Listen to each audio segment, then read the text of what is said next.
distinguished members on the dais, ladies and gentlemen, बहुत सारे लोगों ने यहाँ आकर के इस कार्यक्रम को ऐसा बना दिया जैसे ये ख्वाजा अहमद अब्बास का नाम मेरे लिए हो।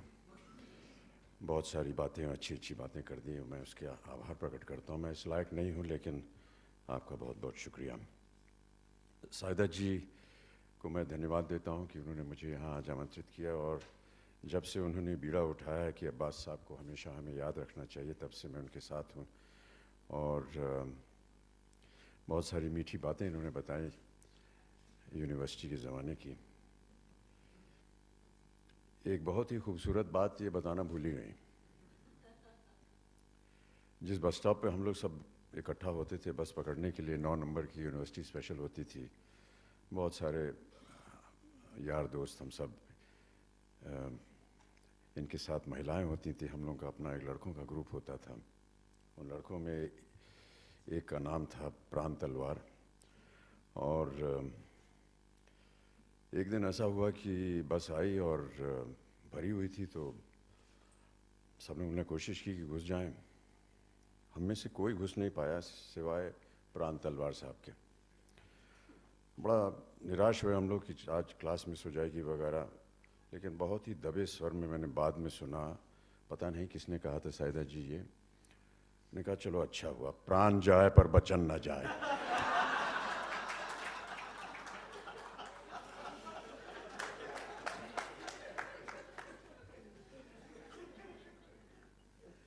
शिवानंद जी ने और जिन लोगों ने बात की उन्होंने बता ही दिया कि 46 वर्ष हो गए साथ हिंदुस्तानी को। अब्बास साहब के जो ख्यालात थे वो बहुत ही अलग थे। जितने लोगों ने उनके बारे में बात की, इससे आपको पता चल ही गया होगा। लेकिन जैसा वो सोचते थे वैसा वो करते भी थे। ऐसे दुनिया में बहुत कम लोग होते हैं। साथ हिंदुस्तानी जब उन्होंने बताई तो शायद आप में से बहुत से लोग ना जानते हैं उसकी कहानी। एक उनके सलाहकार थे, उनके साथ काम करते थे। उनकी कहानी उन्होंने सुनी कि किस तरह से जो स्वतंत्रता सेनानी थे वो गोवा जा रहे थे। गोवा क्योंकि पुर्तगाली कॉलोनियल रूल में भी था, तो वहाँ पर जाकर के तिरंगा वो फहराना चाह रहे थे शहर के बीचों बीच, और उनकी कहानी थी। तो अब्बास साहब ने ये पूरी कहानी वहाँ से बनाई, और अब्बास साहब को लगा कि 7 ऐसे स्वतंत्रता सेनानी उनको चुनने चाहिए। 7 लोगों को ही उन्होंने क्यों चुना, ये भी उसके पीछे एक उनकी एक सोच थी। 7 रंग होते हैं हमारे रेनबो में, 7 का महत्व जो है वो काफ़ी अहम होता है।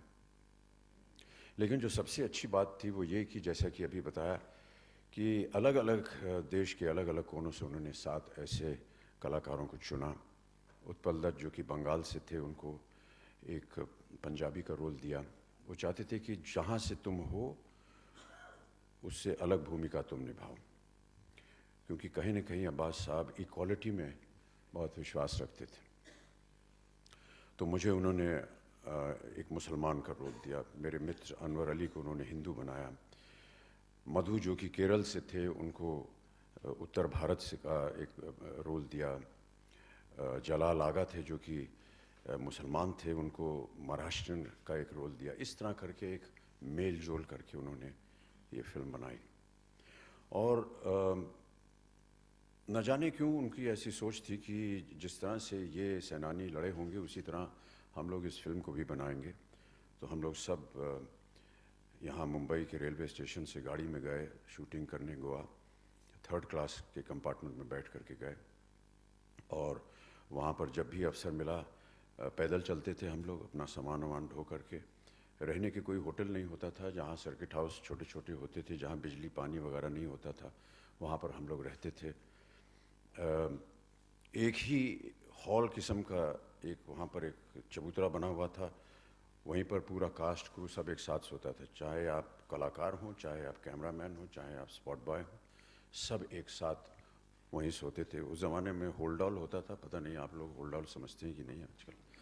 पूरा बिरिया मतलब बोरी बिस्तर जो है वो एक होल्डॉल में से बंद कर दिया जाता है। एक तरफ तकिया होता था, फिर बाकी सब रज़ाई वगैरह उसमें गोल ऐसे बांध करके उसको ले जाया करते। सब लोग अपना होल्ड ऑल खोलते थे, उसी के अंदर सो जाते थे, सुबह उसको लपेटा और चल पड़े। कई बार मैं रात को जब सो रहा होता था तो नींद उठती थी तो देखता था कि अब्बास साहब भी वहीं बगल में ही ज़मीन पर ही लेटे हुए हैं, और क्योंकि बिजली नहीं थी तो वो लालटेन लेकर के काम किया करते थे अगले दिन की डायलॉग्स लिखने के लिए। इस तरह से उन्होंने काम किया। पंडित जूकर जी की बात हुई अभी, और वो आज यहाँ मौजूद हैं।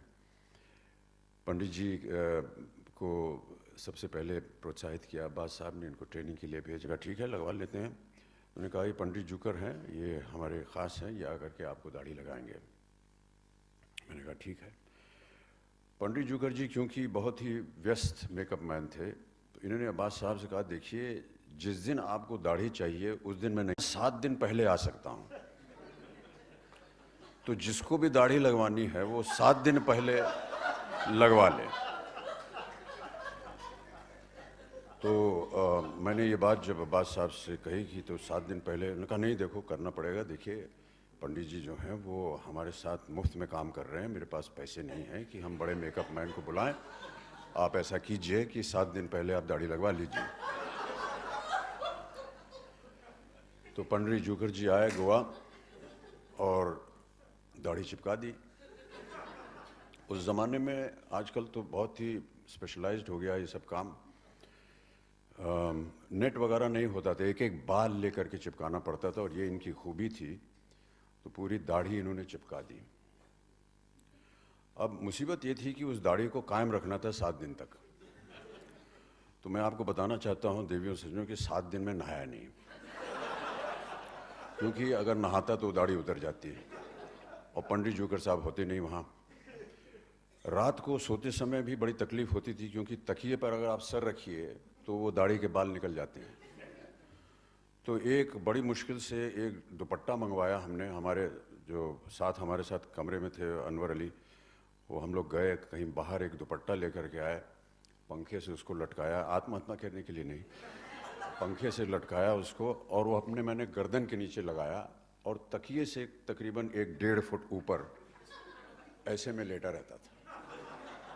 पंडित जूकर जी, मैं आपको बताना चाहता हूँ कि ये जो कष्ट उठाया हमने 7 दिन, ये आपकी बदौलत था। आपको धन्य है, बहुत बहुत धन्यवाद।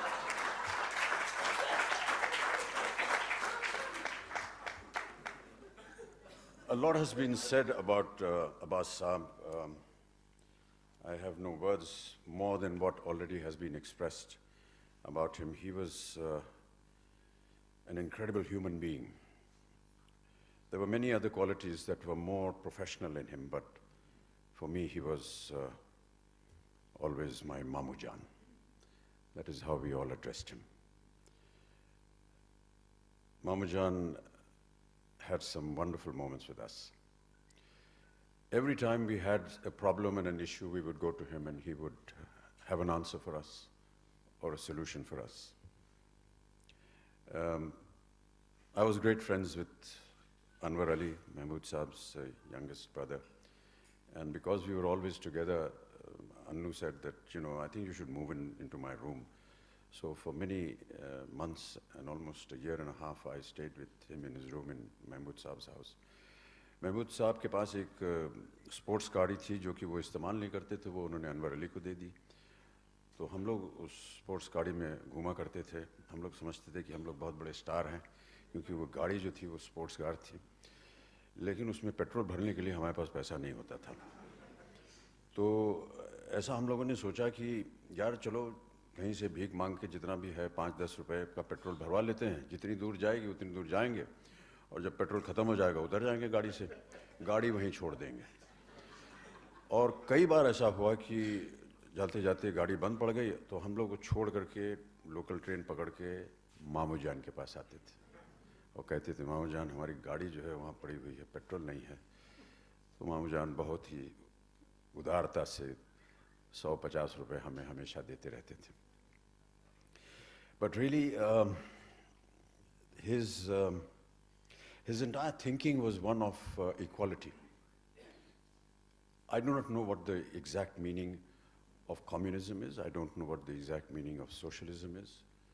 But I would like to read to you his last page from the Blitz, which he has written his will.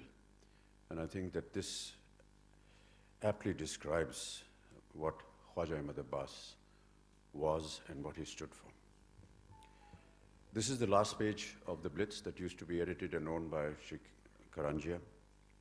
And the title of this article is called The Last Will and Testament of Khwaja Ahmad Abbas. This is being written by Abbas Sahib himself. I, Khwaja Ahmad Abbas, aged 73, in sound body.